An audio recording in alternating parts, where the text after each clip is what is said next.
Let's bring in Ron DiCello, a senior advisor to the United States Customs and Border Protection.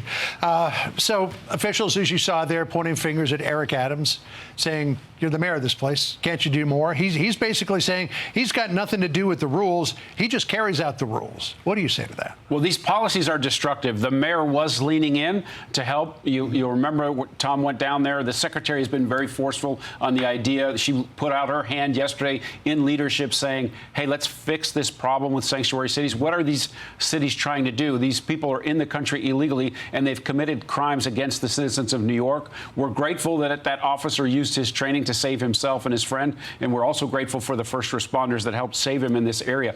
But this is a totally preventable crime. These two individuals have been in the country for a very short time. They were released at the border, and they committed chaos all over New York and in Massachusetts in the one case. And so these people don't deserve to be here. We didn't invite them here.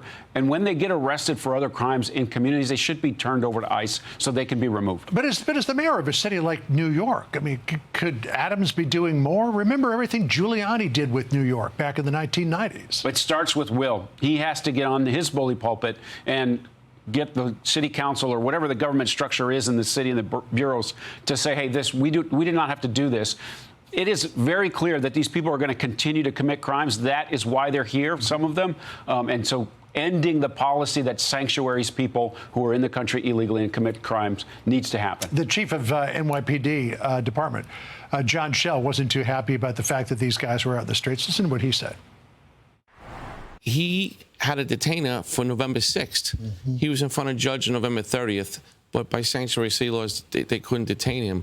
Then he goes out and does a robbery in December, stabs someone in January, both in the Bronx, goes to Massachusetts, commits a kidnapping, armed robbery, ties up people. We shouldn't have been in this position. Now, a reasonable person would listen to that and say, that's just nuts. Yeah. Just sanctuary city or not, what's this guy doing out in the street? It's chaotic. There's no reason for him to have been released into the community again after he offended. It was a simple phone call, honor the detainer that ICE filed. They turn him over in a jail setting, not in the community, not in a vehicle stop, not in anyone's home, but right there in the jail, placed into custody and put on the path for removal. That's what should happen. It happens in many other cities, but New York, we see what's happening in Los Angeles. Some of these places, this destructive policy is contrary to law. And it's contrary, obviously, to public safety. So Tom Homan, after this happened, said basically that the federal government is going to pick up the slack here. Listen to how he put it. Sanctuary cities are now our priority. We're going to flood the zone. Sanctuary cities are sanctuaries for criminals. President Trump is not going to tolerate it.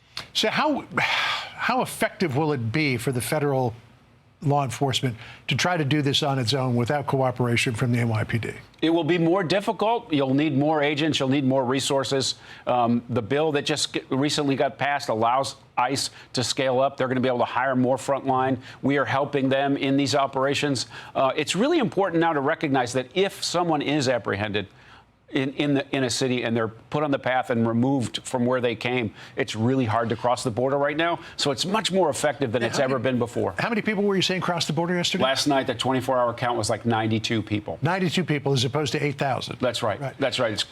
So correct me if I'm wrong, but isn't it the case now that with all the threats against enforcement officers that you've got to send out 2 teams or maybe even more, one to provide security for the other team so you can't be as effective in enforcement actions? In these operations, safety is paramount. We want these agents on the front line to be successful in all the things that they do. Sometimes that's additional staffing, sometimes that's technology, but yeah, we want them to be safe. It's taking twice as many people now to do the same thing. Right, and just how much easier and more efficient would it be if they could just go to the jail when people are released on a detainer? As opposed to chasing them down the street when they're allowed to be released in the parking lot. 100%. Ron, great to see you. Thanks so much. Thank you. Hey, Sean Hannity here. Hey, click here to subscribe to Fox News YouTube page and catch our hottest interviews and most compelling analysis. You will not get it anywhere else.